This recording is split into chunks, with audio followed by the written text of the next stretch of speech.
If you just watched Christopher Nolan's Odyssey, you watched a king spend 10 years trying to get home from a war. That's the myth. Here's the real history sitting underneath it. In the ruins of a city called Ugarit, archaeologists found a letter that was never sent.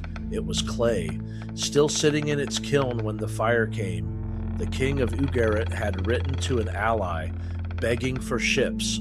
His own fleet was gone, sent elsewhere to fight a different threat, and now enemy ships were already on the horizon. He named them, in his own words, enemy ships. He never learned who they were. Neither do we. We call them the Sea Peoples. It's not what they called themselves. We don't know that. We only know them from the accounts of the people they destroyed.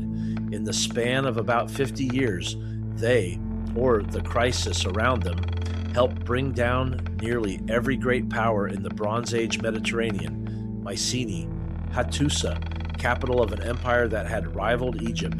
Ugarit, the city that once translated between all of them.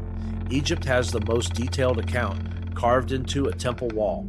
Pharaoh Ramesses III claimed victory in 2 battles, one on land, against a force reportedly bringing entire families with it in ox carts, and one at sea, where his forces trapped enemy ships in the Nile Delta and destroyed them.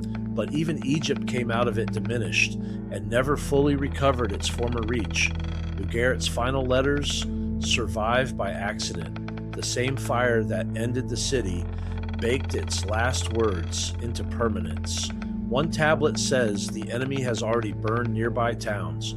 Right back immediately it says, if more ships appear, no reply survives. We don't know if one was ever sent. Centuries later, a poet named Homer told the story of a king who spent 10 years trying to find his way home to a world that no longer looked the way he remembered it. We don't know if it's the same world. We only know that somewhere in a kiln in Ugarit, a king's last request for help sat unfired and unanswered. He asked for help. We don't know if it ever came.